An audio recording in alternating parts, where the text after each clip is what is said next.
15번째 아루알랩 강의를 시작하겠습니다. 자, 오늘 강의할 내용은 생각보다 굉장히 중요한 내용입니다. 액션 컨트롤러에 대한 전반적인 내용입니다. 상세하게 깊이 들어가려면 한도 끝도 없는 거지만 레이즈 가이드에 있는 내용을 중심으로 해서 전체적인 이 컨트롤러의 기능, 컨트롤러는 어떤 역할을 하는지에 대한 전반적인 내용을 다루도록 하겠습니다. 내용이 상당히 또 많기도 하지만 중요한 부분을 제가 정리를 해서 말씀을 드리도록 하겠습니다. 레이즈는 철저하게 MVC 형태의 패턴으로 개발을 합니다. 그래서 MVC, 모델, 뷰, 컨트롤러 이렇게 되는데 오늘 이제 그 중에서 이제 컨트롤러에 대한 내용입니다. 컨트롤러는 웹 프로그램의 전반적인 컨트롤 타워 역할을 합니다. 그래서 외부로부터 들어오는 모든 리퀘스트를 가지고 레이즈에서 그 라우팅 이런 과정을 거쳐서 작업을 해야 될 액션을 설정하게 되는 거죠. 그러니까 어떤 컨트롤러에 어떤 액션이 작업을 해서 뷰 템플릿을 만들어서 클라이언트한테 다시 리스폰스 객체로서 보내주는 전반적인 그런 과정을 컨트롤러가 제어를 해줍니다. 이 컨트롤러 이야기할 때 레이즈에서 흔히 말하는 것처럼 REST라는 그런 용어를 쓰죠. REST 방식에 대한 내용은 사실 구글링 해보면 많은 내용이 있지만 사실 그 정확하게 그 개념을 잡기라는 것이 처음에는 굉장히 어렵습니다. REST에 대해서 대략적으로는 이렇게 생각하시면 됩니다. 그 REST에서 RE라는 것은 representational이라는 그 단어에 대한 앞에 RE를 썼고요. ST는 state transfer 해서 ST라는 약자를 썼습니다. 말이 굉장히 어렵습니다. 여기서 이제 주로 많이 나오는 말은 리소스에 대한 이야기가 나옵니다. 리소스라는 것은 레이즈 개발할 때 그 리소스라는 것은 모든 것이 리소스가 되어 있어요. URL을 쳐서 어떤 그 사이트에 연결을 하게 될 때 쿼리 스트링에다가 파라미터를 넘기는 방식으로 해서 넘겨서 그 파라미터를 가지고 작업을 했는데 레스트 방식에서는 아주 눈에 띄는 차이란 것은 그 URL 세그멘트별로 의미 있는 단어들을 써서 그것들을 이제 서버에서 리퀘스트로 받게 되면은 그 리퀘스트 내용들 각각에 대해서 어떤 리소스와 연결을 하게 됩니다. 그래서 그 URL이란 말 그보다 조금 더 상위적인 개념에서 URI라는 말이 나오죠. 그래서 그 Uniform Resource Identifier라 해서 그 URI는 앞에 프로토콜 이름부터 해서 그다음에 URL, Uniform 그다음에 리소스 로케이터를 해서 도메인 이름, 그러니까 프로토콜과 도메인 이름 같이 포함하는 그런 거를 이제 URL이라고 하잖아요. 흔히 많이 쓰는 거. 그다음에 또 말이 나오는 게 뭐냐면 URN이라는 게 있습니다. 리소스 유니폼 네임이라 해가지고 URN. 그다음에 도메인 이름 빼고 뒤에 나머지 있는 부분을 갖다 URN. 그러니까 그 네임이라는 게 리소스에 대한 이름을 말한 거고 URL은 로케이터, L 위치를 말합니다. 그래서 그걸 합쳐서 URI라고 그러죠.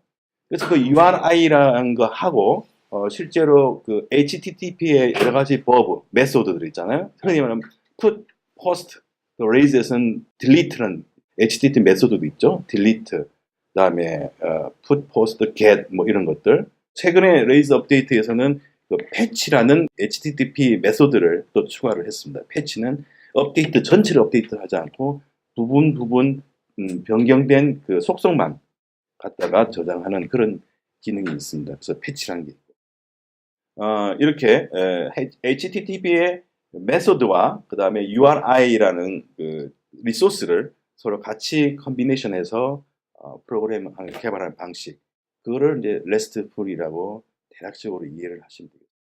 그 다음에는 이제 컨트롤러는 아까 말씀드린 것처럼 그 오케스트라의 어떤 지휘자 같은 역할을 한다. 그래서 컨트롤러는 뷰와 그 다음에 모델 이것들과 상호 유기적인 그런 연결을 알아서 책임감을 갖고 다 작업을 해준다.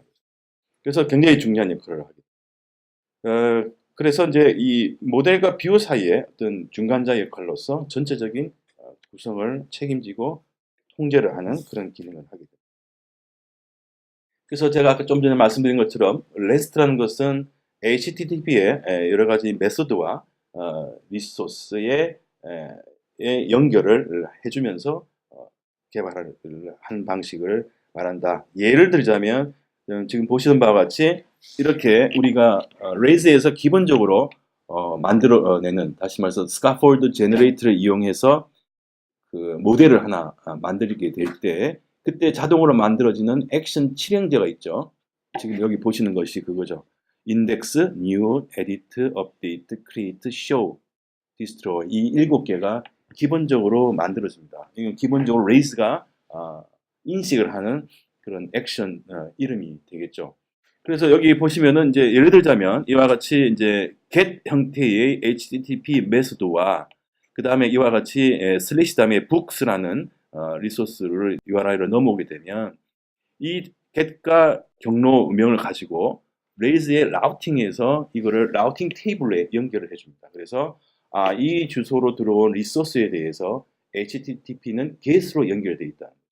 그랬을 때 얘가 어떻게 인식을 하냐면 그러면 얘는 인덱스 액션을 갖다가 불러줘야겠다. 이렇게 생각하는 거죠. 그래서 이제 books에는 books라는 컨트롤러에 그 다음에 인덱스 액션에 가서 작업을 하게 된다는 거죠. 이러한 방식으로 HTTP의 메소드와 그다음에 URI를 서로 연결해서 개발하는 방식. 그게 이제 REST 방식이라고 이야기합니다. 그래서 URI 제가 설명드린 대로 이렇게 앞에 프로토콜 이름과 도메인 이름까지 이걸 갖다가 흔히 이제 URL이라고 이야기를 하고요. URL은 locate라는 그 약자입니다. 그 뒤에 나오는 이 나머지의 리소스의 이름을 Uniform Resource Name이라고 합니다. 그래서 우리가 흔히 그냥 URI라고 이야기하는 것은 URL과 URN을 합쳐서 이런 말이죠. 또 어떤 사람은 URI나 URL이나 그냥 비슷비슷하게 그냥 막 쓰기도 하는데 사실은 정확하게 쓰게 되면 URI와 URL은 이런 차이가 있다는 걸 알아두시면 도움이 됩니다. 그래서 제가 말씀드린 대로 외부로부터 어떤 URI에 대한 리퀘스트가 들어오게 되면 레이즈에서는 기본적으로 라우팅 작업을 하게 됩니다. 라우팅 작업은 어디서 우리가 할 수 있냐면은 레이즈 프로젝트 디렉토리에 보면 config에 routes.rb라는 라우팅 테이블이 있습니다. 그 routes.rb 파일에 있는 내용을 가지고 레이즈는 이제 지금과 같은 화면에 보시는 바와 같이 라우팅 테이블을 만들어내는 거죠. 그래서 커맨드 라인에서 lake routes라고 해도 되고요. lake routes 한 다음에 컨트롤러 이름을 지정해 주게 되면은 특정 컨트롤러에 대한 라우팅 정보만 보여줍니다. 그냥 뒤에 컨트롤러 옵션을 지정하지 않으면은 전체 프로젝트의 전체 컨트롤러에 대한 라우팅 테이블을 보여주게 되는 거죠. 그래서 이제 여기서 북스 컨트롤러에 대한 라우팅 테이블을 보게 되면 맨 왼쪽에 보이는 것을 우리가 named route라 합니다. named route. 그러니까 라우팅의 이름이죠. 이 named route는 상당히 중요합니다. 예를 들어서 레이즈에서 pass나 URL 메소드가 있습니다. 그래서 그 URL 메소드 앞에 쓰는 것을 뭐를 써야 되냐면 바로 이 named route의 이름을 쓰고 그 뒤에 언더바에다가 pass 언더바 URL이라고 치게 되면 하나의 경로 메소드로서 이용을 할 수 있게 된다는 거죠. 그 다음에 오른쪽 컬럼에 보면 HTTP 버브가 있는 거죠. HTTP 메소드. 설명드린 바와 같이 get, post, 그다음에 put, delete 이런 메소드가 있죠. 그 다음에 이제 URI, 리소스에 대한 URI가 이렇게 연결이 됩니다. 그래서 이 URI와 이 HTTP 버브를 합친 그러한 형태로 해서 외부로부터 이와 같은 리소스에 대한 네임과 로케이트가 들어오게 되면은 레이즈는 이 테이블에서 찾아보는 거죠. 지금 현재 get 형태로 지금 이런 형태의 URI가 정보가 들어왔다. 그러면 레이즈에서는 이 테이블을 보고 그러면은 북스 컨트롤러에 가서 인덱스 액션을 호출해야겠구나. 이렇게 생각을 합니다. 그래서 북스에서 인덱스 액션이 코드가 실행이 되고 그 결과가 요 인덱스 이름, 이 액션 이름과 동일한 형태의 뷰 템플릿 이름을 찾아가는 거죠. 그래서 index.html.erb 템플릿 파일을 불러와서 거기에서 렌더링한 결과를 가지고 결국 컨트롤러가 이놈을 리스폰스 객체에다가 담아가지고 렌더링 결과를 뿌려주게 된다. 그래서 오른쪽에 있는 거는 이제 컨트롤러의 액션스가 되는 거죠. 그래서 그냥 여러분들 흔히 그냥 이렇게 대충 보고 이게 뭐 이렇게 되는구나 하고 하지만 사실은 정확하게 이 컬럼별을 분류를 해보면 이렇게 분류를 할 수 있다는 거죠. 이건 이렇게 해놓은 거는 다른 데는 없어요. 그래서 제가 그냥 이렇게 제 나름대로 이렇게 하는 게 훨씬 도움이 되잖아요. 처음에 저는 이 테이블도 사실 제대로 이해를 못했죠. 옛날에는 왼쪽이 왜 이게 이빨이 빠져가지고 없는 것도 있고요. 이거 없는 것도 있어요. 이거 없는 건 또 뭐야? 뭐 이렇게 되고 없는 거는 위하고 아래가 똑같단 말이죠. 중복되는 걸 빼기 위해서. 그래서 북스 다음에 잘 보세요. 재밌습니다. 똑같은 URI로 들어오지만 HTTP 버브가 get이냐 HTTP 버브가 post냐에 따라서 네임드 아웃은 똑같죠. 따라서 동작하는 액션이 달라진다는 겁니다. 그래서 요거를 잘 보시면 아 이게 이렇게 이해가 되는구나. 여러분이 알 수가 있죠. 또 보면은 똑같은 형태의 URI가 있습니다. 이와 같이 books/id가 다이나믹하게 주어지는 id가 이런 폼에서 세 가지가 있습니다. 똑같은 URI지만 각각은 보시는 바와 같이 HTTP 버브가 다 다르죠. get, put, delete. 똑같이 named route 이름도 똑같습니다. pass underbar, book underbar pass 똑같습니다. 뒤에 보면은 액션이 다르죠. show, update, destroy. get이 show, put은 update, delete는 destroy. 액션과 연결이 된다. 이런 부분이 상당히 중요하다고 생각합니다. 그래서 이건 여러분 뭐 많이 보신 거지만은 전체적인 MVC의 개념은 이렇게 돼 있죠. 그래서 브라우저를 통해서 어떤 리퀘스트가 외부로 들어오게 되면은 이 컨트롤러가 중간에 교통 정리를 해준다는 거죠. 그래서 그 URI를 보고 어떤 위치에 어떤 자원을 가지고 작업을 해야겠구나라고 얘가 이제 판단을 하게 되죠. 그래서 때로는 데이터베이스로부터 데이터를 불러와서 뷰 템플에다가 그 결과를 집어넣고 그 다음에 렌더링해서 그 결과를 다시 클라이언트에다가 보내주는 그러한 개념으로 돼 있죠. 그래서 조금 더 상세하게 그림이 되어 있는 걸 제가 봤는데, 이 그림에서는 이제 클라이언트가 여기 있죠. 그래서 클라이언트가 서버로 리퀘스트를 URI를 통해서 보내주게 되죠. 그러면 이 서버에서는 실제 레이즈 디스패처 실질적인 컨트롤러와 액션을 지정해 주게 된다고 이해를 하시면 됩니다. 그래서 그 다음에 이제 그러면 어느 컨트롤러에 어느 액션으로 가서 작업을 해야겠구나라고 이제 판단을 하게 되는 거죠. 그래서 이제 그 때로는 리디렉트를 하기도 하고 또 때로는 데이터의 베이스로부터 모델을 통해서 데이터를 쿼리해서 그 결과를 가지고 이 컨트롤러는 액션 뷰에다가 보내줘서 렌더링이라는 과정을 거치게 됩니다. 그래서 그 결과를 최종적으로는 클라이언트 브라우저로 뿌려주는 그런 과정이 진행됩니다. 자, 이제 이게 하다 보면은 레이저를 처음에 접하다 보면은 메소드란 말이 계속 나오는데 자꾸 액션이라는 말을 씁니다. 어떤 때는 또 액션이라는 말 썼다가 어떤 때는 또 메소드란 말 썼다가 이 용어에 대한 개념도 사실은 좀 필요합니다. 그래서 액션이라는 것은 이와 같이 우리가 URL 테이블에서 보시는 바와 같이 클라이언트의 액션이라는 말을 이렇게 씁니다. 그러면 그럼 이 액션은 뭐냐? 메소드죠. 액션은 메소드입니다. 특히나 컨트롤러 내에 있는 정의되는 DEF, DEF로 해서 정의되는 많은 그 메소드 중에서도 특히 이와 같이 라우팅 테이블에서 연결되는, 매칭이 되는 그러한 퍼블릭 그 스코프의 메소드를 액션이라고 합니다. 그걸 빼고 퍼블릭 그 스코프 이외의 모든 것은 다 프라이빗이나 프로텍티드 스코프로 다 내려줘야 됩니다.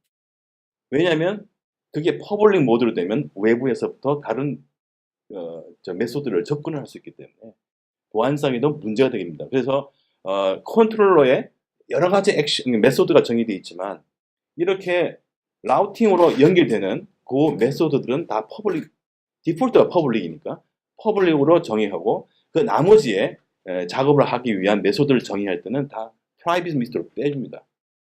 이렇게 하는 게 원칙입니다. 이게 레이즈에서. 그래서 private 또는 protected 이 선언자를 이용해서 그 밑으로 내려주고 나머지는 다 그냥 그 위에다가 해주는데 그때 쓰는 것이 이렇게 아까 말씀드린 대로 라우트 테이블에 연결될 때는 그걸 바로 액션이라는 말을 쓰게 되는 거죠.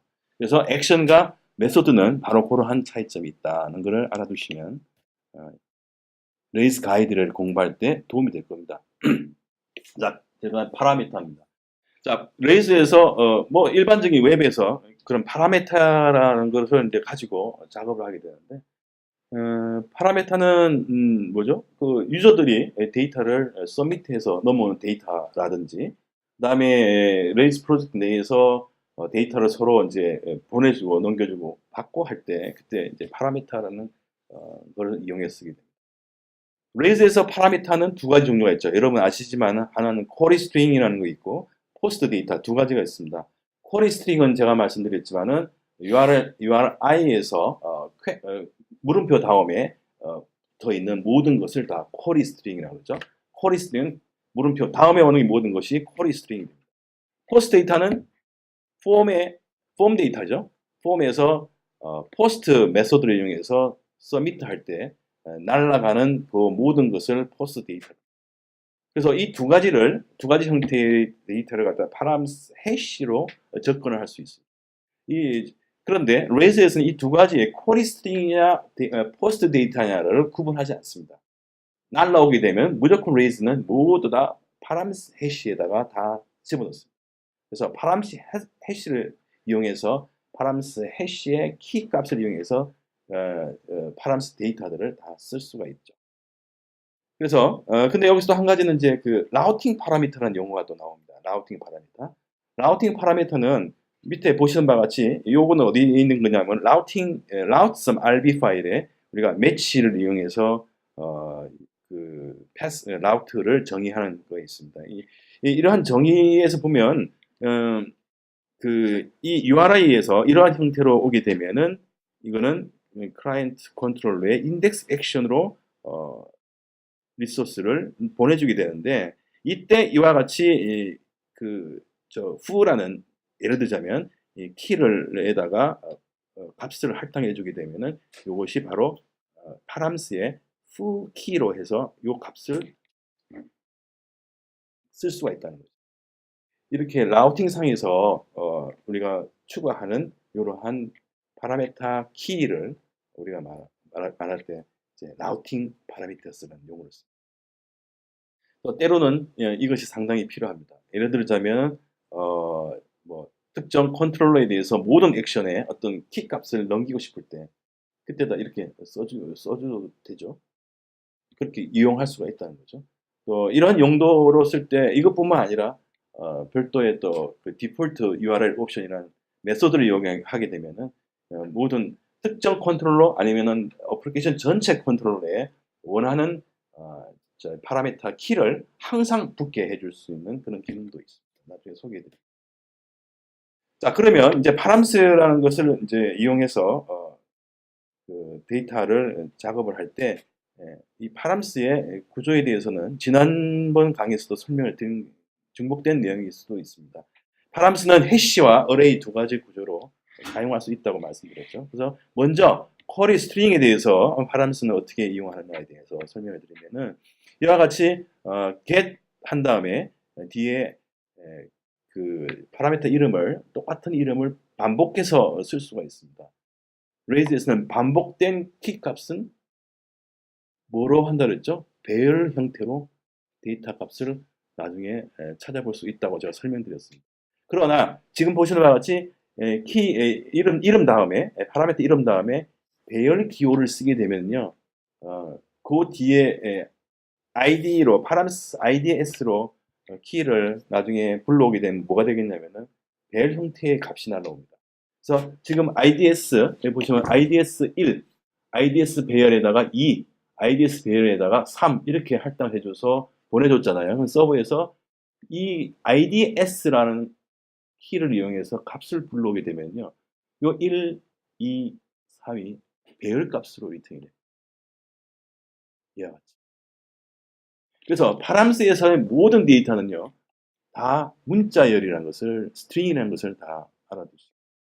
그래서 지금 이 똑같은 이름이라고 생각하면 돼요. 배열이란 말을 떠나서 IDS 배열, IDS 배열, IDS 배열. 똑같은 이름에 다른 키 값을 반복해서 보내주게 되면은 그것을 다 배열 형태로 인식을 하게 됩니다. 이거는 쿼리 스트링입니다. 그 다음 포스트 데이터에 의해서 보면은 여러분 많이 보셨던 그런 그죠? 보면은 이러한 형태의 렌더링 폼 4의 헬프 메소드를 이용해서 만들어지는 HTML 렌더링 결과를 보시면은 이와 같이 각 인풋에 대한 이름들이 규칙적으로 만들어집니다. 자, 클라이언트 이름 다음에 배열 기호를 썼고요. 배열 기호 안에다가 속성 이름을 쓰게 됩니다. 이렇게 이름 안에다가 배열 기호 안에다가 이름 쓰게 되면은 이러한 형태는 결과적으로는 해시 형태로 바뀌어진다. 해시 형태로. 이건 중복됐죠? 클라이언트 어드레스 다음에 또 배열 키로 포스트 코드 같다. 그러면은 이거는 클라이언트의 어드레스 해시로 가서 어드레스 해시 안에 포스트 코드라는 어트리뷰트를 속성을 접근할 수 있게 된다는 거죠. 자, 그러면 이때 파라미스 클라이언트라고 해주게 되면 어떻게 되겠습니까? 이러한 형태로 보인다. 자, 네임이 있죠? 그러니까 파라미스 클라이언트의 결과는 바로 name, phone, address. 그러나 address는 이름이 중복되면서 그 안에 또다시 속성 이름이 배열 기호 안에 키 이름으로 들어가게 되는 거죠. 그럼 address, 그 다음에 또 하나 중복된 그런 해시 구조로 가서 post, city 이런 형태로 간다. 그래서 레이즈에서 그 파람스를 어떤 식으로 작업을 하는지에 대한 설명이 됩니다. 또한 이제 때로는 제이슨이나 그다음에 XML 형태의 이 파라미터로 넘겨주는 경우가 필요할 때가 있죠. 예를 들어서 우리가 AJAX 쓸 때 제이슨 파일로 받아서 작업을 하는 경우도 흔히 우리가 보게 되는데 어쨌든 제이슨 형태라든지 그다음에 XML 데이터 형태라든지 이러한 형태로도 파람스를 보내줄 수 있단 말이죠. 파라미터를 보내줄 수 있단 말이죠. 그러나 레이즈는 또 공함께도 이런 제이슨 형태나 XML 형태로 보내주더라도 레이즈가 이 값을 가지고 작업할 때는 우리를 대신해서 바로 파람스 해시 구조에다가 자동으로 집어넣어줍니다. 그러니까 우리는 얼마나 편한지 모르죠. 안 그러면 다 이거를 다 변환 작업을 해줘야 되는데 레이즈가 알아서 해준다. 그래서 보시는 바와 같이 제이슨 형태, 제이슨이라는 것은 아시겠지만 자바스크립트의 그 오브젝트, 객체를 디스플레이하는 데이터 형태이죠. 자바스크립트 하시는 분은 아시겠지만은 자바스크립트의 객체를 디스플레이하는 그 문법을 이용해서 표기하는 데이터 구조, 그걸 제이슨이라고 그러죠. 그래서 자바스크립트 오브젝트 노테이션이라고 아마 이게 그 풀네임이 이렇게 될 겁니다. 그래서 제이슨 형태로 보게 되면 상당히 해시 구조 형태하고 비슷하게 되어 있습니다. 비슷하게 되어 있죠. 그래서 이제 최근에 루비 1.9로 들어오면서 이 해시 디스플레이하는 방법이 제이슨하고 비슷해졌어요. 자바스크립트의 데이터 객체 표시법하고 거의 똑같잖아요. 그러나 차이는 있죠. 차이가 있는 게 루비에서는 요 앞에다가 요 따옴표가 없죠. 문자에 따옴표가 없이 콜론 쓰고 그 다음에 값을 주죠. 요게 약간 차이가 있는 거죠. 똑같은 것 같은데 좀 차이가 있습니다. 자, 그 다음에 이렇게 되면은 레이즈가 이렇게 컴퍼니라는 파람스 키로 불러오게 되면은 이와 같이 자동으로 바꿔준다는 거예요. 너무나 고마운 일이죠. 자, 아까 제가 말씀드렸지만은 전체적인 URL을 가지고 이제 제어를 하고 싶을 때가 있습니다. 어플리케이션 단위로 아니면 특정 컨트롤러 단위로 어떤 URL의 옵션을 가지고 작업을 할 필요가 있죠. 그때 우리가 전체적인 프로젝트 전체에 걸친 디폴트 파라미터를 지정할 수 있다는 거죠. 그 방법은 두 가지 방법으로 생각할 수 있습니다. 윗단에 있는 코드와 아랫단에 있는 코드에서 보시면은 차이가 있죠. 하나는 어플리케이션 컨트롤러, 또 하나는 특정 그 리소스에 대한 컨트롤러. 여기서는 이제 포스트 컨트롤러 되겠죠. 이 두 가지. 또 보시면은 이 포스트 컨트롤러는 어플리케이션 컨트롤러부터 상속을 받게 되죠. 어쨌든 이렇게 제가 구분하는 것은 뭐냐면 바로 이 어플리케이션 컨트롤러 안에다가 이 디폴트 URL 옵션이라는 것을 정의를 해주게 되면 이거는 오버라이딩 하는 겁니다. 그래서 여기다 정의를 해주면 그 리턴되는 것은 해시 형태로 반드시 리턴을 해줘야 됩니다. 이렇게만 해주게 되면 자동으로 내가 추가하지 않아도 로케일이라는 파라미터 키가 URL 창에 딱 붙게 됩니다. 자동으로. 그렇기 때문에 항상 우리가 액션에서 작업을 하고 렌더링하는 결과를 뷰 템플릿에서 작업을 할 때 바로 그 키 값을 자동으로 쓸 수 있게 되는 결론이죠. 굉장히 편리한 거죠. 그러나 이렇게 어플리케이션 컨트롤러 안에다가 디폴트 URL 옵션을 정의를 해주게 되면은 전체 어플리케이션 컨트롤러를 상속받는 리소스 컨트롤러 모두에서 다 적용이 된다는 겁니다. 그러나 때로는 내가 어떤 특정의 리소스 컨트롤러에서만 어떤 디폴트 옵션을 주고 싶을 때는 바로 아래와 같이 특정 컨트롤러 안에다가 정의를 해주라는 거예요. 그러면은 다른 컨트롤러에서는 적용이 안 되고 반드시 이 포스트 컨트롤러 안에서만 이 디폴트 URL 옵션이 적용이 돼서 로케일이라는 파라미터 키 값을 사용할 수 있습니다. 이렇게 디폴트 URL 옵션을 쓰게 될 때는 가장 많이 쓰는 방법이 바로 이 로케일 지정할 때 디폴트 URL 옵션을 사용하면 굉장히 쉽게 쓸 수가 있습니다. 이 디폴트 URL 옵션과 해서 같이 한번 공부해 볼 필요가 있는 것은 URL4라는 메소드입니다. 이 URL4는 다시 말해서 URL을 아주 만지작 할 수 있는, 아주 갖고 놀 수 있는 메소드입니다. 그래서 글이 너무 작아서 보이나요? 예, 그럼 보이면 한번 봅시다. 그래서 이 URL 옵션을 URL 메소드에다가 이렇게 액션 이름을 인덱스라 정해주면요, 바로 아래와 같이 블로그.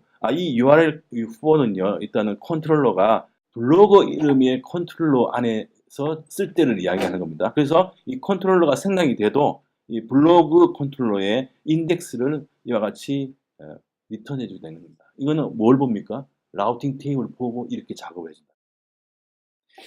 자, 여기서 블로그는 컨트롤러 이름입니다.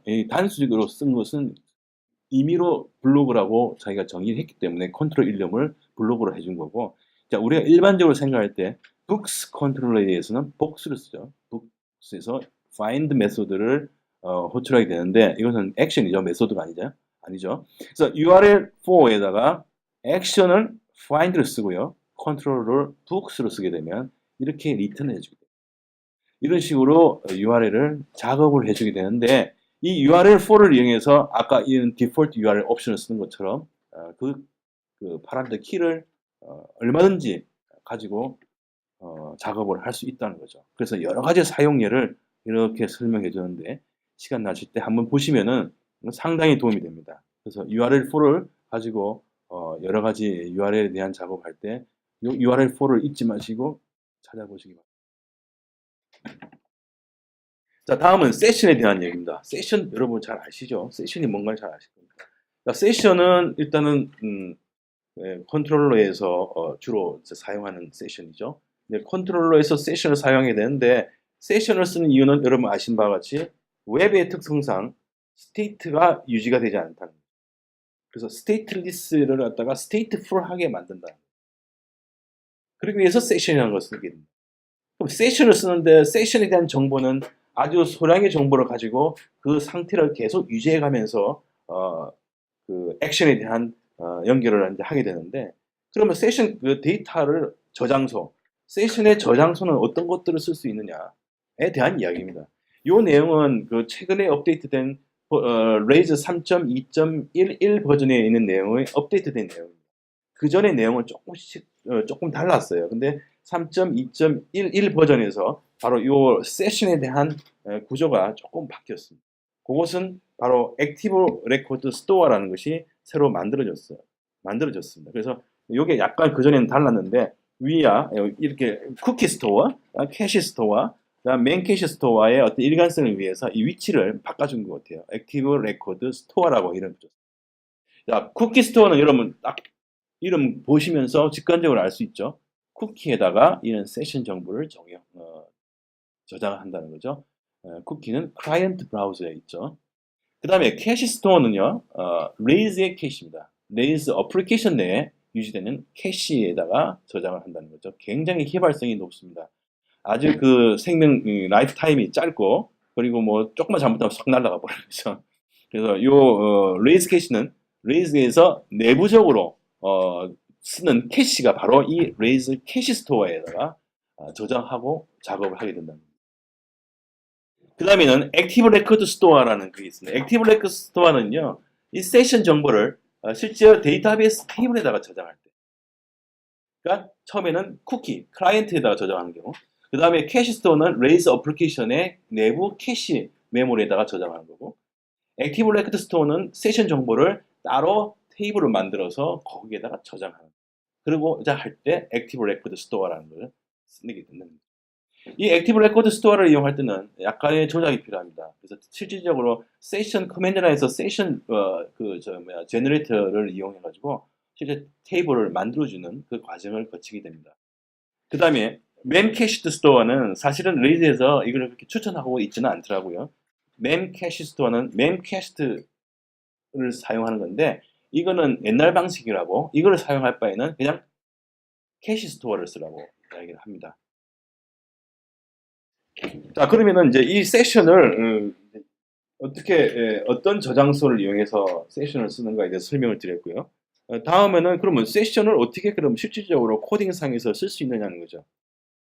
세션에 대한 키 값을 우리가 쓰기 위해서는 사실 세션은 레이즐리 로디드 된다고 설명할 수 있습니다.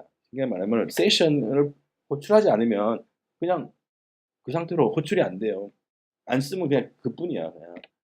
그리고 세션에다가 닐 값을 그냥 할당해주면 그 세션 값은 없어지는 거죠. 세션은 좀 그렇습니다. 세션이 쓰지 않으면은 매물상에 로드가 안 되는 거죠. 세션은 굉장히 그런 개념을 가지고 있습니다. 그래서 실제로 세션을 이제 어떻게 쓰느냐? 자, 여기 코드를 보시면은요, 로그인스라는 컨트롤 내에 create의 액션이 정의되어 있습니다. create 메소드가 정의되어 있는데 여기에 보시면 바로 이렇게 있습니다. 세션 다음에 해시 키 값으로 이런 식으로 할당을 해줍니다. 이 키 값은 누가 정하느냐? 내가 정하는. 개발자가 원하는 키를 써주면 됩니다. 그래 여기에 유저 아이디를 할당해 주겠다. 그 다음에 리디렉트 루트로 가겠다. 이렇게 되는 거죠. 그러면 이제 세션 키 값 제가 미리 말씀드렸지만 사용하지 않고 세션 키를 제거할 때는 어떻게 하느냐? 그냥 심플하게 nil을 할당해 주면 끝 된다는 거예요. 끝이죠. 그냥 nil만 할당해 주면 이 current user ID 세션 키는 그냥 사라져 버린다는 거예요. 그 다음에 여기 보면 이제 리셋 세션이라는 메소드도 있습니다. 리셋 세션은 세션 정보를 딱 리세팅 해준다는 거예요. 자, 다음 세션에 스페셜한 경우로서 프레시라는 게 있습니다. 이름이 프레시고 재밌습니다. 프레시는 우리 사진 찍을 때 있는 프레시 아시죠? 한번 깜빡 해버리면 끝나는 거예요. 그걸로 깜빡. 근데 프레시도 구분하자면은 세션의 종류로 들어갑니다. 그러니까 쉽게 말하면 특수한 세션을 프레시라는데 프레시도 이와 같이 해시 구조를 가지게 됩니다. 해시 형태로 작업을 하게 됩니다. 그래서 제가 그냥 디스포저블 세션이라는 용어를 썼습니다. 디스포저블을 번역하면 일회용이죠. 일회용 세션이라고 생각하시면 됩니다. 자, 프레시는요. 프레시된 데이터는 next request에서만 한 번만 딱 쓴다는 거예요. 그게 프레시입니다. 예를 들어서 어떤 그 작업을 한 다음에 알람 기능이라든지 알람 메시지라든지 에러에 대한 디스플레이를 프레시를 이용해서 작업을 해주면은 굉장히 쉽게 쓰고 또 실제로 레이즈에서 스카폴드를 이용해서 만들어지는 MVC 코드를 보면은 프레시를 이용을 많이 하죠. redirect to 키에다가 스트링을 할당해도 프레시에다가 저장이 되는 거죠. 자, 그 밑에 이제 내용은 제가 다 설명드린 내용입니다. 그래서 넘어가고요. 그러면 프레시는 어떻게 쓰느냐 보시면 여기에 로긴스 컨트롤러에 디스트로이 메소드 정의를 해놓은 상태에서 보시면은 이렇게 데이터를 삭제를 하고 그 다음에 여기 세션 키 값으로 현재 유저 아이디를 해제를 하는 거죠. 닐 값을 좀 세션을 없애버리는 거죠. 그 다음에 프레시에다가 이렇게 노티스라는 키에다가 할당을 해준다. 뭐를 이 문자에를. 그럼 프레시의 세션의 노티스 키 값에 바로 이게 할당되는 거예요. 그 다음에 redirect to URL, 루트 URL로 다시 리디렉트 하라. 그러면 이 루트 URL로 리퀘스트가 다시 가면서 그때 프레시 노티스의 값을 이용할 수 있다는 거죠. 그때 한번 쓰고 나면 그 다음 휙 휘발성을 가지고 날아가 버린다. 없어져 버린다. 자, 이렇게 프레시 그 다음에 키를 써서 쓸 수도 있고요. 자, 이와 같이 리디렉트라는 메소드를 쓸 때 그 끝에다가 노티스 키, 얼러트 키 이런 형태로 프레시 키 값에다가 이런 식으로 할당하게 할 수도 있다. 줄여서 다시 말해서 이 두 줄을 줄여가지고 콤마 찍고 그다음에 노티스 키에다가 you are successfully logged out 문자열을 써주면 한 줄로 끝낼 수도 있다. 또 여기 보시면은 일반적인 형태로 쓸 때는 이렇게 프레시에다가 프레시 키 값을 정의를 해주고 사용하는 방법도 있습니다. 구체적으로 자기가 프레시에다가 특지정 키를 지정해서 사용하는 방법도 아주 편리하게 제공해주고 있죠. 마지막에 있는 것은 새로 추가된 내용입니다. 전형적으로 우리가 세션에서 프레시를 사용하는 방법은요. 어플리케이션 전체 레이아웃에 보시면은 여러분 사용하고 계실 겁니다. 전체 어플리케이션에 노티스 할 만한 내용을 프레시 정보를 이용해서 뿌려주는 부분이 코드가 있습니다. 그게 바로 이 프레시 해시의 각각의 엘리먼트에 대해서 키 밸류를 파라미터로 넘겨주고 그 넘어온 네임과 메시지 값을 이용해서 컨텐트 태그 메소드를 이용한 딥 태그를 만들어준다. 그때 딥 태그의 내용은 바로 메시지 내용이 될 것이고 그 클래스의 이름은 네임이 되겠다. 이렇게 해석이 되는 거죠. 이렇게 해서 이 프레시에 대한 개념을 알고 있으면은 부스트랩을 쓴다든지 파운데이션 3와 같은 그런 스타일링 프레임워크를 사용할 때 디스플레이 되는 거를 거기에 맞게끔 이 프레시 코드를 바꿔주면 됩니다. 예를 들어서 딥에다가 어떤 클래스를 쓰는지는 그때그때 종류에 따라 다르죠. 그래서 그러나 프레시로 넘어가는 그 키 값은 알고 있어야겠죠. 그 키 값이 해당된 것은 그 스타일에다가 이미 미리 만들어 놔야 되죠. 우리 아까 지금 보신 바에 노티스 있었죠? 그 다음에 에러 있었죠? 또 뭐 자기가 원하는 어떤 걸 써도 됩니다. 그럼 쓰는데 이와 같이 프레시 디스플레이를 할 때 그 클래스로 지정되는 부분에 대해서 내가 새로 추가한 거에 대해서는 따로 CSS 파일에다가 그 해당 클래스를 정의를 해주게 되면은 이쁘게 모양을 만들 수 있다. 이렇게 프레시에다가 자기가 원하는 키를 사용할 수 있다. 그래서 방금 전에 사용자 등록을 마친 유저 크리에이트 된 상태에서 그 액션 안에다가 이 fresh just signed up 이라는 것을 할당을 해주게 되면 그 다음 next redirect 되는 그런 상황에서 요 fresh 값을 이용할 수 있다는 거죠. 그 등록을 했을 때 이 사람 방금 등록한 사람이구나. 그러면은 웰컴 메시지를 보여줘야겠구나 하고 이런 식으로 코딩할 수 있다. fresh에 일반적으로 쓰고 있는 notice error 외에도 사용자 정의할 수 있는 키 값을 사용할 수 있다. 이렇게 알아두시면. 그 다음에 또 fresh는요, 아주 재밌는 그런 메소드를 제공해 줍니다. fresh.keep이라는 게 있습니다. fresh는 기본적으로 next request에서 한 번만 사용하고 없어진다 그랬잖아요. 때로는 next request에서 보여주지 않고 한 번 더 다음 request에서 보여주고 싶을 때가 있습니다. 그때 날아가지 말고 이 상태를 유지하라고 하는 그 keep이라는 메소드를 사용하게 되면 그 다음 next로 딜레이 시킬 수도 있다는 거죠. 프레시를. 그래서 이제 keep을 씁니다. 자, keep을 쓸 때 실제 얘는 이렇게 쓸 수 있습니다. 메인 컨트롤러가 있다. 예를 들었을 때 메인 컨트롤러의 인덱스 액션을 렌더링해서 보여주는 이 메소드에서 안에 프레시 keep이라는 걸 쓰게 될 때 이때 컨트롤러의 인덱스 액션이 호출될 때 그때 쓸 수 있는 프레시 키 값을 없애지 말고 유지하라고 하는 그 상태가 되는 거죠. 왜 유지하느냐? 리디렉트 URL, 유저스 URL로 보냈을 때 그때 보여주기를 원하기 때문에 바로 이때 keep이란 말을 쓴다는 거죠. keep 있는가 하면 keep의 반대가 되는 개념입니다. 이 now라는 거예요. fresh라는 것은 next request에서 쓰기 위한 disposable session이라고 제가 말씀드렸죠. 한 번 더 유예하기 위해서 keep을 쓰는 거죠. 그러나 이 fresh now는요, next request가 아니라 바로 현재 리퀘스트에서 이해가 되십니까? 바로 이 코드를 보면 이해가 될 겁니다. 그래서 클라이언트 컨트롤에서 create라는 액션이 작동을 하게 되면 그때 예를 들어서 저장 시에 에러가 없으면 이 if절 안에 내용이 실행이 되는데 저장 시에 어떠한 이유로 에러가 발생하게 되면 false를 리턴하게 됩니다. client.save 하게 되면은 에러가 발생하면 false가 return 됩니다. 그때 이 false가 return 됐을 때는 다시 new view 템플릿을 보여주라고 작업을 하게 되는 거죠, 렌더. 그때 그 에러 메시지가 바로 now로 해주게 되면 현재 만들어진 프레시 결과 정보를 next로 보내지 않고 바로 그 자리에서 보여주게 된다. 그러니까 개념적으로 이해를 하시면 됩니다. now는 바로 이 순간에. 그 다음에 일반적으로 프레시에 대한 용법은 request, next request.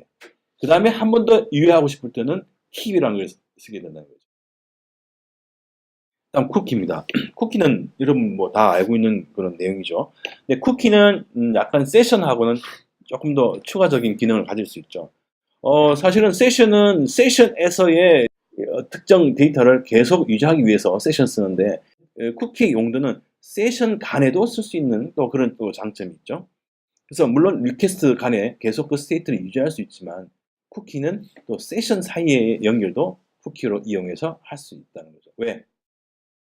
클라이언트의 그 상태에 대한 정보가 있기 때문에 바로 세션이 달라도 클라이언트 브라우저를 계속 동일한 브라우저를 쓰게 되면 그런 상태를 유지할 수 있다는 거죠. 그래서 쿠키도 사실 세션을 쓰는 거하고 거의 똑같이 쓰면 됩니다.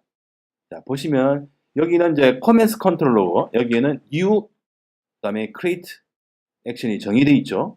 그 create 액션에서 보시면은 여기에 코멘트를 저장해서 성공하면 댓글을 달아줘서 고맙습니다 하는 노티스 프레시를 작성해주고 그 다음에 파람스로 넘어온 remember name이라는 키가 만약에 존재하게 될 경우 다시 말해서 우리가 로그인할 때 왜 remember me 체크하게 되면은 다음 로그인 시에서 입력 안 해도 되잖아요. 바로 그 사항을 이야기해 줍니다. 그래서 remember name이 체크된 상태 다시요 파라미터 넘어오게 되면 쿠키에다가 comment name이라는 키를 지정해서 그 코멘트를 작성한 사람의 이름을 여기다 쿠키에다가 할당을 해줍니다. 그러면 그 다음번에 로그인할 때도 클라이언트에 쿠키 값이 있죠. remember me에 쿠키가 있단 말이에요. 그럼 그 쿠키 값을 불러와서 저장 쓸 수가 있다는 거예요. 그래서 그 용도로 쿠키에다가 comment name이라고 해서 키를 할당한 다음에 값을 지정해주면 그 리퀘스트한 브라우저 쿠키에 바로 이 comment name이라는 쿠키가 생성이 됩니다. 만약에 remember me가 할당 값이 없다. remember me 체크를 하지 않으면 어떻게 되냐면은 바로 이 쿠키의 comment name이라는 것을 delete 해버리라. 쿠키에서 삭제는 쿠키 delete라는 메소드를 씁니다. 아까 세션에서 삭제는 메소드 안 썼죠. lean만 할당이다. 요 두 가지 차이를 기억해 두시면 도움이 되죠. 자, 다시 한번 말씀드리면 쿠키를 삭제할 때는 세션과는 달리 delete라는 메소드를 이용한다는 걸 한번 다시 정리하고요. 자, 그러면 REST 방식에서 어떤 인덱스 액션의 렌더링 결과를 만드는 방법에 있어서 우리가 흔히 스카폴드를 이용해서 만들어지는 인덱스 액션의 response to에 대한 내용을 보시면 이와 같습니다. format.html 이건 디폴트로 html.erb 파일이 COC에 의해서 만들어지는 거죠. 그 다음에 format.xml 그 다음에 format.json 이건 우리가 추가해 줄 경우에 아니면 디폴트로 XML까지 보이나 모르겠네요. 최근에. 이건 조금 그때마다 조금씩 변경되더라고요. 자, 이러한 형태로 갑니다. 이러한 형태로 만들어지는 게 REST 방식의 렌더링 작업 과정하는 코딩이 되는 거죠. 그래서 .xml 치면 바로 이와 같은 코드가 실행됩니다. 이 말은 렌더링 결과가 XML 포맷으로 렌더링 결과가 JSON 포맷으로 렌더링 되도록 해준다는 거죠. 그래서 이 액션 이름 다음에 특별한 그 추가 옵션이 없으면은 바로 HTML 파일이 렌더링 되는 거예요. 그 다음에 URL 상에 인덱스 다음에 .xml 있으면요. 바로 이 포맷이 렌더링 됩니다. HTML이 렌더링 된 게 아니라. 그 다음에 브라우저 상에 index.json이라고 만약 하게 되면은 바로 이 포맷이 렌더링 된다는 거죠. 이와 같이 생각한다면 그 리소스에 대한 얼마든지 렌더링 포맷을 변경할 수 있다는 거죠. 그 말은 가장 쉬운 예를 들자면 PDF 파일 포맷으로도 만들 수 있다. 여기다 추가하는 밑에다가 format.pdf 그 다음에 render pdf는 뭐 어떤 식으로 그 메소드 PDF를 렌더링하는, 제너레이트하는 메소드를 여기다 써줍니다. 요거 내용이 레이즈 가이드에 그대로 있습니다. 자, 다음에는 이제 컨트롤러에서 이제 filters라는 메소드를 사용할 수 있는데, filters라는 것은 여러분 이제 before underbar filter, 뭐 after underbar filter, 또 심지어는 around underbar filter라는 것을 아마 보셨을 거예요. 근데 그것은 이렇게 필터는 언제 사용하느냐 하면 특정 컨트롤러에서 여러 개의 그 액션이 있는데 이 액션이 실행되기 전에 자동으로 그 전에 어떤 처리를 하고 싶을 때 아니면 각 액션들이 실행된 후에 뭐 자동으로 무슨 작업을 콜백 형식으로 해주고 싶을 때 아니면 특정 액션이 전후에 작업을 해주고 싶을 때가 필요합니다. 그때 쓰는 게 바로 필터라는 겁니다. 필터라는. 이 필터라는 메소드 다음에 특정 메소드의 이름을 등록해 주게 되면 그 해당 메소드가 액션이 실행될 때 이 작업이 이루어진다는 거죠. 근데 한 가지 이 before 필터와 after 필터의 차이는 아시겠지만은 before 필터를 이용해서 작업이 이루어질 때 거기서 에러가 발생하게 되면은 그 다음에 이루어지는 액션 작업이 다 캔슬되는 거죠. 스탑, 더 이상 진행 안 하고 그 before 필터 메소드에서 작업한 내용에 대해서 리디렉트가 된다든지 에러 메시지를 보여준다든지 그럼으로써 사용자한테 어떤 그 노티스를. 그러나 이제 after 필터는 이미 액션이 이루어졌다. 그리고 이미 뷰 템플릿이 렌더링 된 상태. 그 결과에 대해서 어떤 작업을 해줄 수 하기를 원할 때 그때 after 필터를 쓰면 됩니다. around는 뭐냐? around는 전후에 예를 들어서 트랜잭션이 걸 때, 크리에이트 트랜잭션을 걸게 될 때, 크리에이트 할 때 트랜잭션 걸 수 있잖아. 크리에이션 하다가 에러 딱 발생하면 트랜잭션 돼야 될 거 아니에요, 그죠? 데이터의 일성을 위해서. 그때 어라운드를 생각. 그 다음에 예를 들어서 데이터를 쇼 해줄 때, 어떤 데이터를 보여주는 쇼 템플릿을 쓸 때, 그때 또, 중간에 그 결과를, 렌더링 결과를 인터셉트 해가지고 미리 한번 살펴보고, 오케이. 그 다음에 보여주게 할 때, 그때 전후에 걸어줄 수 있다. 그러니까 자물쇠를 딱 걸 수 있어요. 시작과 끝이 있는 것이 어라운드예요. 그렇게 이해하시면 됩니다. 자, 그래서 그러면 실제 이제 필터스는 어떻게 쓰느냐? 어플리케이션 컨트롤러의 상단에 before filter라고 이제 썼죠. 이때는 이제 before filter 메소드 안에다가 require login이라는 메소드 이름을 심볼 형태로 넘겨줍니다. 그러면 그 밑에다가 privacy라는 스코프 진영자를 정의해주고 그 다음에 require underbar login이라는 메소드를 정의를 해줍니다. 그러면 요 사이에는 여러 개의 액션들이 있겠죠. 그 액션들이 실행하기 전에 모두 require login이라는 것을 먼저 실행을 하게 된다는 것입니다. 때로는 before filter 다음에 only 옵션이라는 게 있고 except 옵션이라는 게 있습니다. 그래서 이 before filter에 적용을 될 것을 메소드 이름을 액션 이름을 지정해 줄 수 있고 또 except는 예외로 적용할 부분을 또 지정할 수 있다. 그렇게 해서 before filter를 사용할 땐 이런 형태로 쓴다는 거예요. 또 재밌는 것은 여기서는 레이즈에서는 이러한 방법을 권하고 있지는 않지만요. 요 느낌표 2개짜리가 있어요. 느낌표 2개짜리는요. 해당 메소드의 리절트를 불리형으로 바꿔줍니다. 그래서 팁을 알아두시고 자 그러면 어플리케이션 컨트롤러에다가 비포 필터를 지정하면 어플리케이션 내에 만들어지는 모든 컨트롤러에서 다 비포 필터가 적용이 된다는 결론입니다. 그렇게 되면 특정 컨트롤러에서는 스킵이라는 걸 앞에 붙입니다. 스킵 필터, 비포 필터를 하게 되면 요 컨트롤러, 로깅 컨트롤러에서는 뒤에 on이 있죠. new와 create action에서만 required 로gin을 적용하지 말아라. 이렇게 됩니다. 스킵을 쓰게 되면은 그렇게 전체적인 일괄적인 적용을 피해갈 수 있는 그런 방법을 제공해 줍니다. 자, 그 다음에 around filter입니다. around filter는 제가 아까 말씀드렸지만 시작과 끝이 있는 그런 상태를 염두에 두시면 됩니다. 그래서 액션의 전과 후를 다 모니터링 하면서 그 중간에 이루어지는 모든 작업에 대해서 그 상태에 따라서 어떤 작업을 하고자 할 때 그때 around filter라는 걸 쓰게 됩니다. 자, 여기에서 지금 예로 든 것은 around filter, 그 다음에 정의한 wrap in transaction이라는 그 메소드 이름이 있습니다. 이거는 show action에서만 적용하라고 되어 있는데, 요 밑에 정의된 내용 보시면 wrap in transaction에서 정의된 것을 보시면은 이렇게 돼 있죠. 바로 transaction 두 블록 안에다가 yield라는 걸 썼습니다. yield. 그 yield라는 것은 뭐냐면 액션의 결과를 갖다가 만들어주는 그 명령입니다. 여기서는. 그래서 예를 들어서 only show잖아요. 그러면 show action에서 만들어진 렌더링 결과를 여기서 한번 걸러줍니다. 그래서 트랜잭션 그 사이에다가 걸어놨기 때문에 그때 show를 렌더링 할 때 에러가 발생하면 레코드가 뭐 없다든지 뭐 어떤 에러가 발생하게 되면 그때는 뭐 롤백 시켜버려요. 네, 그러한 그 로직을 구현할 때 효과적으로 사용할 수 있다. 자, 그럼 필터는 실제 작성하는 방법은 세 가지로 생각해 볼 수 있습니다. 지금까지 메소드 형태로 만들었죠.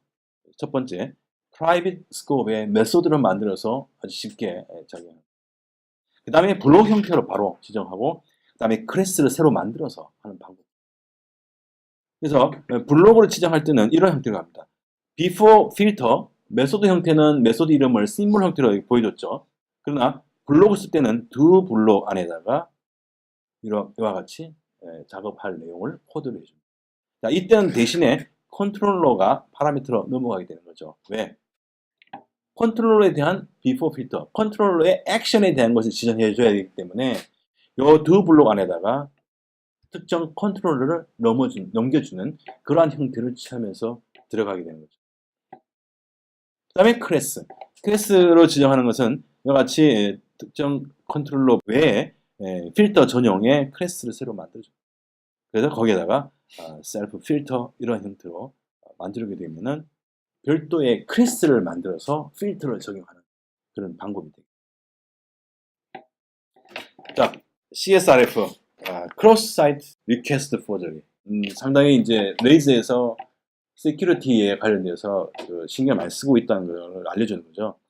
특정 사이트에서 다른 사이트에 그 유저를 둔갑해서 들어가가지고 해킹 작업을 하는 그런 걸 말합니다.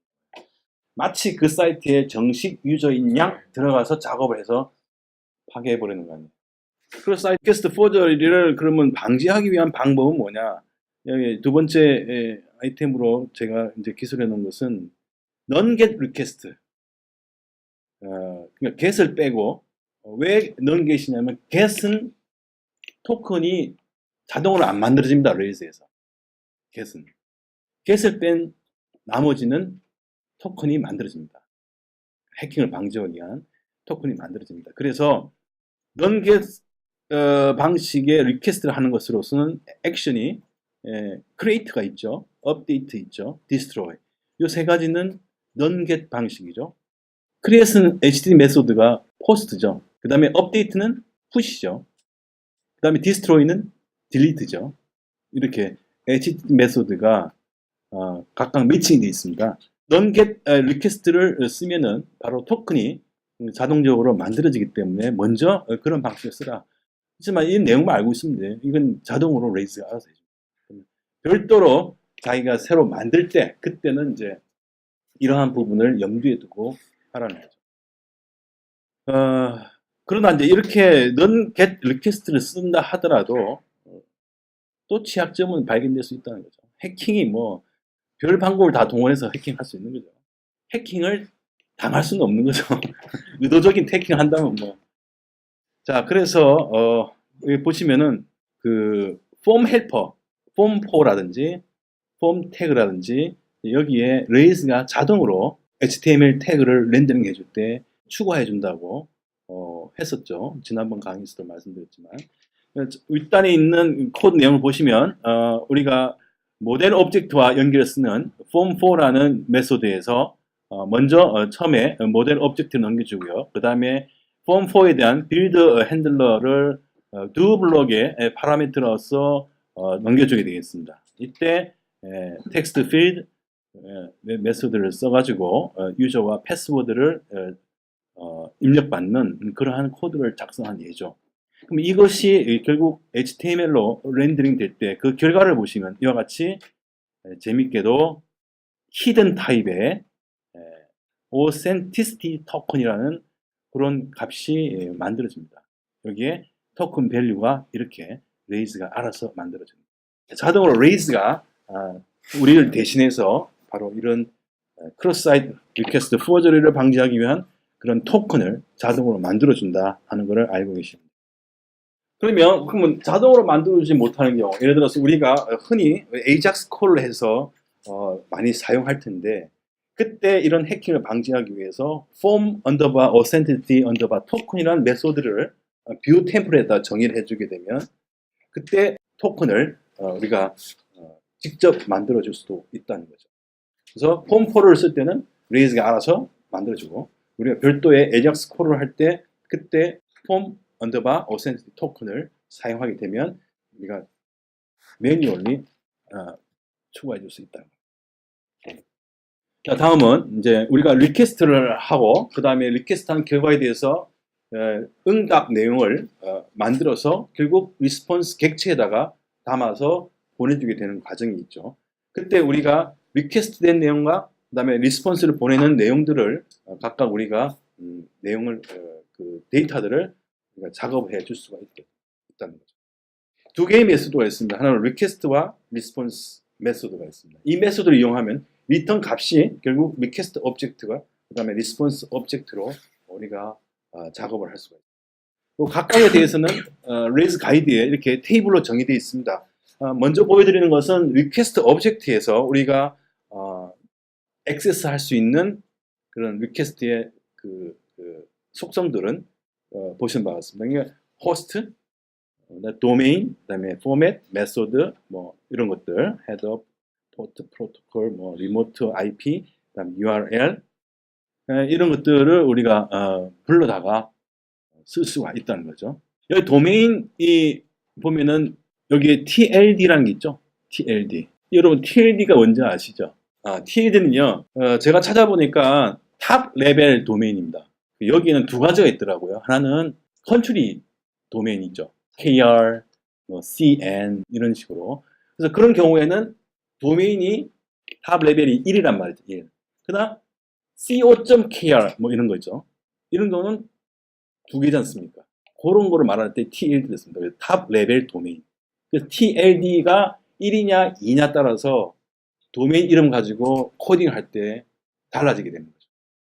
그래서 도메인 이름이 co.kr인데 TLD는 디폴트로 1입니다. 그러니까 얘가 도메인 접근할 때 co.kr을 쓰게 되면은 레이스는 잘못 인식하게 되는 거예요. 도메인 이름을.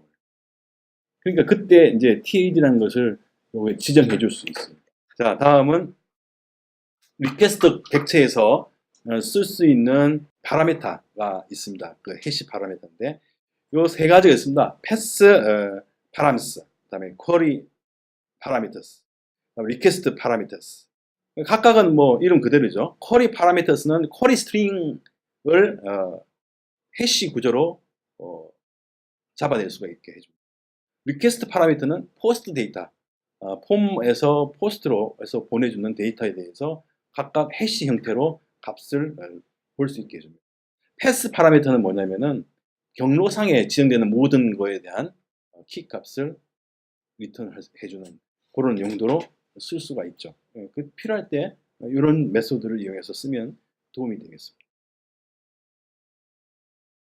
자, 그 리퀘스트 객체가 있죠. 그 다음에 여기서는 이제 리스폰스 객체가 있습니다. 리스폰스 객체에서 우리가 사용할 수 있는 속성들로서는 body가 있죠.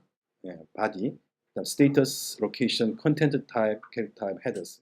body는 리턴되는 그 내용들에 대한 body 값이죠.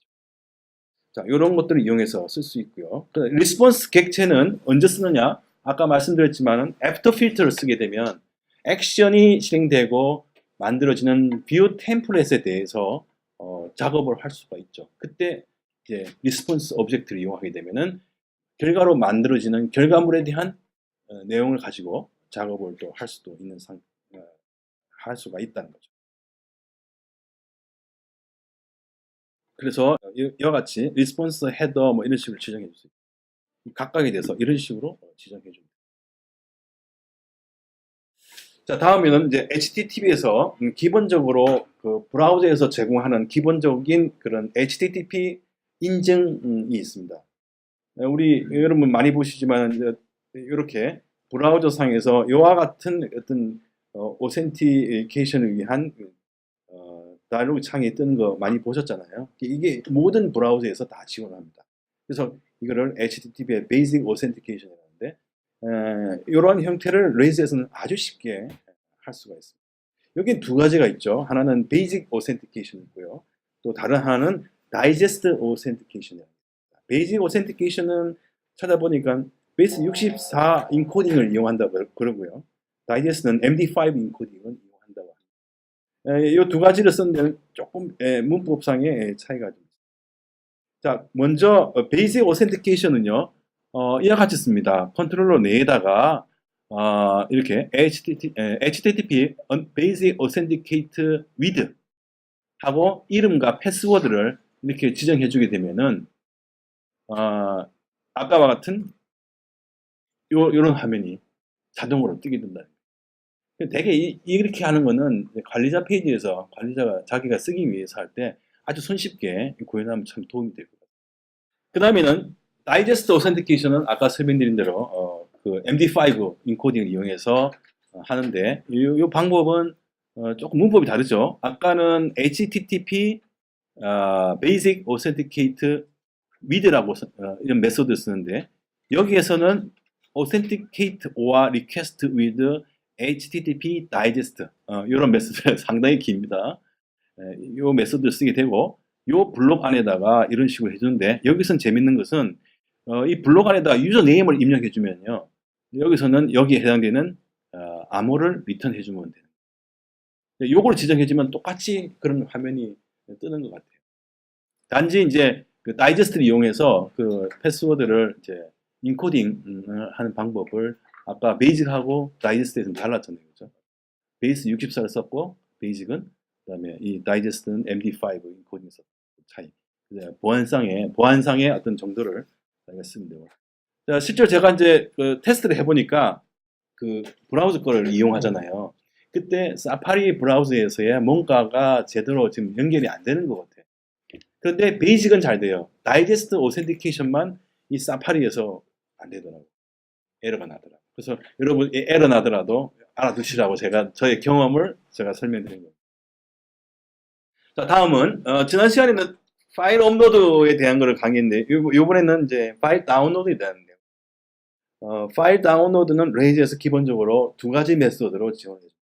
하나는 send underbar data, 또 하나는 send underbar file 두 가지입니다. 그럼 두 가지 메소드의 차이는 뭐냐면 send underbar data는 액션에서 만들어지는 그 데이터들을 보내줄 때 다운로드 받거나 이럴 때 send data 메소드 쓰고요. 그 다음에 send file은 디렉토리에 있는 파일을 보내줄 때 만들어져 있는 파일을 보내줄 때 그때 send underbar file을 씁니다. 그래서 이 두 가지 차이점은 바로 그거고요. 지금 여기 보여드리는 거는 send underbar data를 이용하는 거죠. 그 다이내믹하게 만들어지는 리절트 결과를 이렇게 send data를 이용해서 자기가 원하는 포맷으로 보내줄 수 있다는 거예요.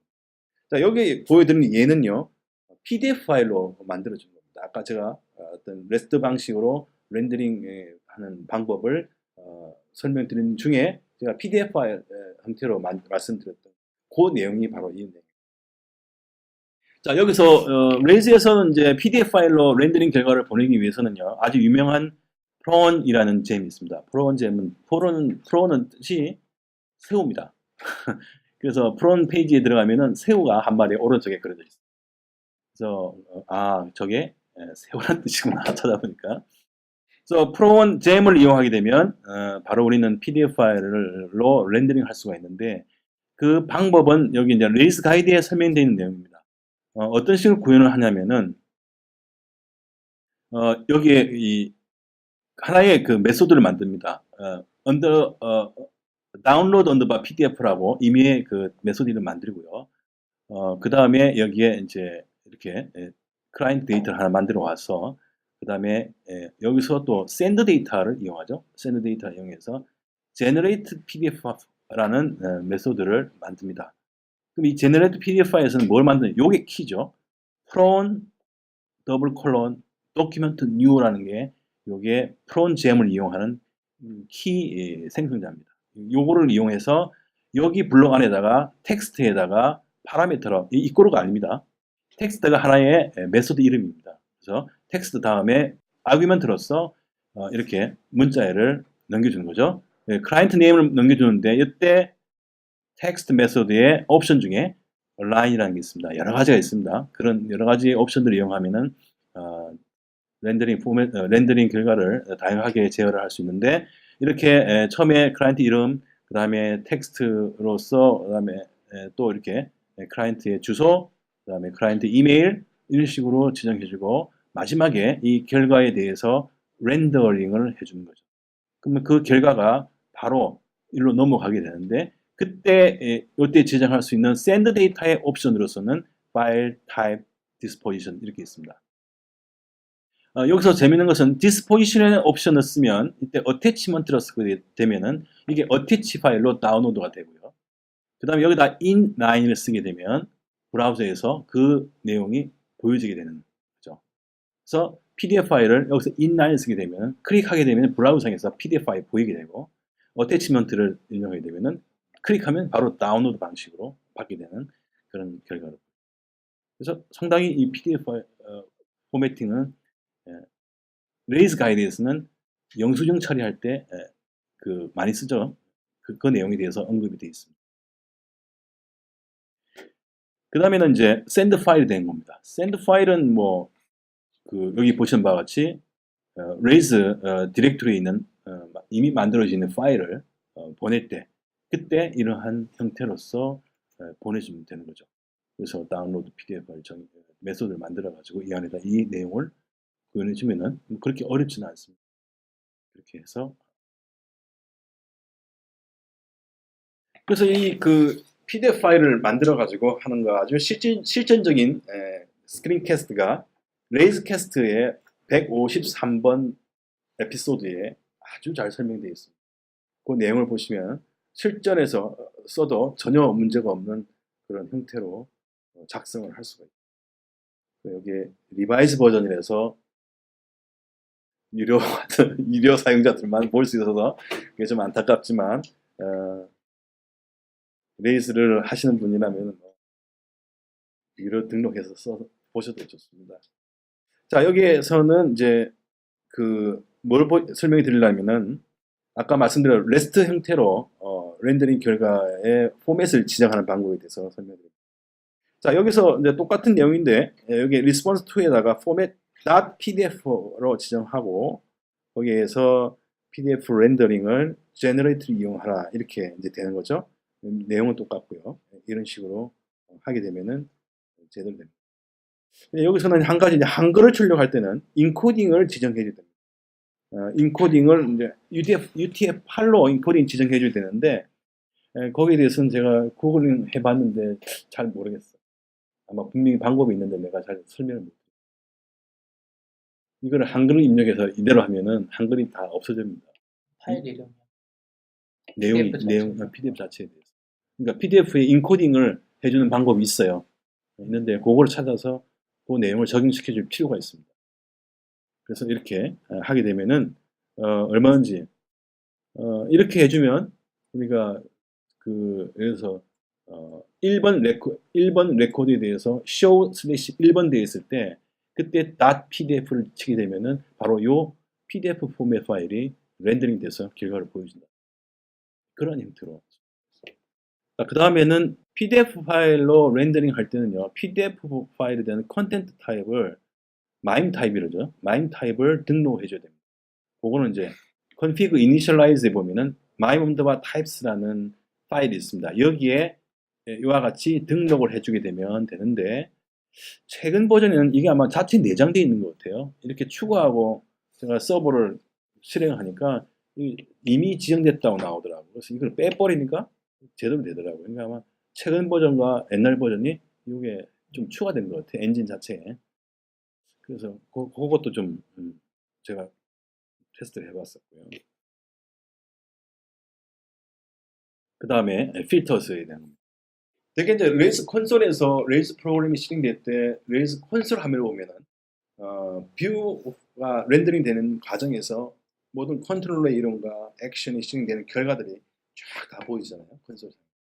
그런데 예를 들어서 암호 같은 경우에는 암호를 입력해 놓은 것이 콘솔 창에 보이면 안 되니까 보안을 위해서 보이고 싶지 않을 때 그때는 콘솔로 로그인되는 그 속성에 대해서 필터를 걸어줍니다. 그래서 보여지게 됐던 암호 부분에 보면 여러분 필터드라고 브래킷으로 해가지고 보이는 경우가 있습니다. 바로 그것이 바로 config/application rb 파일에 바로 이와 같이 자기가 파라미터에 필터를 걸고 싶은 항목에 대해서 심볼 형태로 여기다 추가해 주면 됩니다. 지금은 기본적으로 패스워드가 속성이 이렇게 필터링 되게끔 지정이 되어 있을 겁니다. 이렇게 해서 필터링도 할 수 있다, 파라미터를. 자, 그 다음에 레스큐에 대한 겁니다. 그 레스큐는 이제 레일스 어플리케이션에서 에러를 조금 더 세밀하게 제어를 하고 싶을 때 레스큐 프롬을 씁니다. 레스큐 언더바 프롬을 쓰게 되면 만약에 예를 들어서 서버 단위에서 발생하는 예외, 흔히는 404, 그 다음에 500, 이 두 개의 그 에러가 많이 잡히고, 또 그 에러가 예외가 발생하면 브라우저상에 그냥 404 에러, 500 에러. 사실 클라이언트 입장, 유저 입장에서 그런 게 뜨게 되면 상당히 그 웹의 퀄리티를 우습게 보게 되는 거죠. 근데 그런 것까지 세밀하게 제어를 해줄 때, 그때 이제 레스큐 언더바 프롬을 쓰게 되면은 더 이제 완성도가 높은 웹 어플리케이션을 개발할 수 있지 않을까 그런 생각이 듭니다. 방법은 이렇습니다. 방법은 레스큐 언더바 프롬이라는 메소드를 쓰면서 아규먼트로서 이렇게 유저 not authorize라는 예외를 여기다 지정해주고, 이 예외는요 우리가 지정하기 나름이죠. 그 예외는 어디서 만들었냐면은 바로 여기에 check authorization에다가 예외를 발생시킵니다. 여기서 이렇게 해서 user not authorised라고 예외를 발생시켜 버리고, 그럼 요거로 이용해서 여기다 넘겨주게 됩니다. 그러면은 예를 들어서 이제 클라이언트 컨트롤러에서 그 사람의 이제 인증을 하는 과정에 있어서 모든 클라이언트 컨트롤러에 있는 모든 액션에 대해서는 먼저 인증이 필요한 거죠. 이 방식대로 하면 그때 인증하는 체크 오서라이제이션을 구현할 때 그때 바로 이 한 줄을 써주게 되면은 인증이 잘 안 됐을 때, 인증이 안 됐을 때는 바로 이 예외를 갖다가 정의를 해주는 거죠. user not authorized라고 해주면 이것이 유저 모델의 예외 코드로서 등록이 될 겁니다. 그러면 이때 이렇게 레스큐 프롬을 갖다가 여기다 지정해 줄 때 그 유저 모델에 대한 예외 항목을 여기다 지정을 해줍니다. 그러면 인증 체크를 했을 때 예외를 일부러 발생시키고 그 일부러 발생된 예외에 대해서 바로 처리해 주는 것이 레스큐 언더바 프롬이라는 거죠. 그런 식으로 사용할 수 있습니다. 그러면 실제로 디스플레이는 바로 user not authorized라는 사용자 정의 데피니션을 메소드를 정의해주고 여기에서 그거에 대한 자세한 제어를 해주면 된다는 거죠. 예외를 일부러 만들어주고 발생시키고 그 예외에 대한 처리를 바로 이 with 옵션 다음에 메소드로서 구현해주면 된다는 거죠. 이런 방식으로 rescue underbar from을 이용해서 에러를 좀 더 세밀하게 제어를 할 수 있다는 거죠.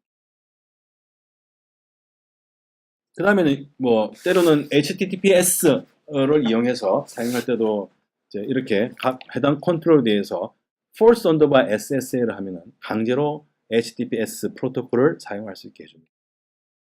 근데 이런 것이 하나둘 컨트롤로 늘어나서 전체 다 해야겠다 하면 아예 config 파일에다가 이렇게 config.force underbar SSL true를 해줘버리면요 그 사이트는 아예 처음부터 HTTPS 프로토콜을 사용할 수 있습니다. 감사합니다.